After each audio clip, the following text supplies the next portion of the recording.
আজকের এই ভিডিওটা তোমার জন্য। হ্যাঁ, ঠিক তোমারই জন্য। কারণ তুমি বদলাতে চাও, কিন্তু কোথা থেকে শুরু করবে বুঝে উঠতে পারছো না।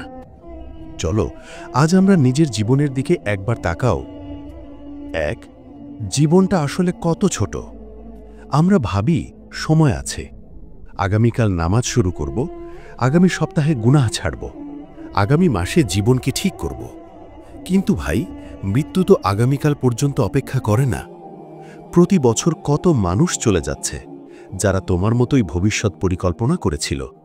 তারা জানত না আজই তাদের শেষ দিন। দুনিয়ার জীবন খুব ছোট, কিন্তু আখিরাত চিরস্থায়ী। 2, গুনাহ ছাড়তে পারছো না। অনেকেই বলে, ভাই, গুনাহ ছাড়তে ইচ্ছা হয় না, আল্লাহ আমাকে ক্ষমা করবেন না। সত্য হলো, যে মানুষ নিজেকে বদলাতে চায়, আল্লাহ তাকে কখনো হতাশ করেন না। রাসূল সাল্লাল্লাহু আলাইহি ওয়াসাল্লাম বলেছেন, যে মানুষ তওবা করে সে সেই ব্যক্তির মতো যার কোনো গুনাহ নেই। তাহলে কেন আজই শুরু করবে না? 3, নামাজ জীবন বদলে দেয়।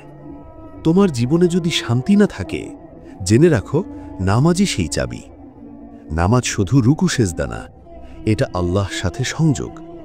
যে মানুষ দিনে 5 বার আল্লাহর সামনে দাঁড়ায়, তার দুঃখ দীর্ঘদিন স্থায়ী হয় না। অনেক ভাইবোন বলে, সময় পাই না। সত্য হলো, নামাজের সময় বের করতে হয় না, আল্লাহ বরকত দিয়ে সময় তৈরি করে দেন। 4, দুনিয়ার দৌড় থেকে একটু থামো। দুনিয়ার পেছনে আমরা দৌড়াই, টাকা, ফেম, বাড়ি, গাড়ি। অথচ যতই পাই, শান্তি আসে না। কেন? কারণ আল্লাহ বলেন, আল্লাহর জিকির ছাড়া হৃদয়ের তৃপ্তি নেই। যদি তুমি প্রতিদিন 5 মিনিট কোরআন পড়ো, প্রতিদিন 1 মিনিট দোয়া করো, ধীরে ধীরে তোমার জীবন বদলে যাবে। 5, আজ থেকেই শুরু করো। বদলাতে হলে বড় কিছু করতে হবে না, ছোট সহজ কাজগুলোই বড় পরিবর্তন আনে। আজকের বাকি নামাজগুলো পড়ে নাও। রাতে ঘুমানোর আগে 2 মিনিট দোয়া করো। একটা মানুষকে ভালো কথা বলো। হারাম থেকে নিজেকে 1 ধাপ দূরে রাখো। এটাই শুরু। আল্লাহ তোমার প্রতিটা ছোট পদক্ষেপে বারকত দেবেন। ভাই, জীবনটা খুব মূল্যবান।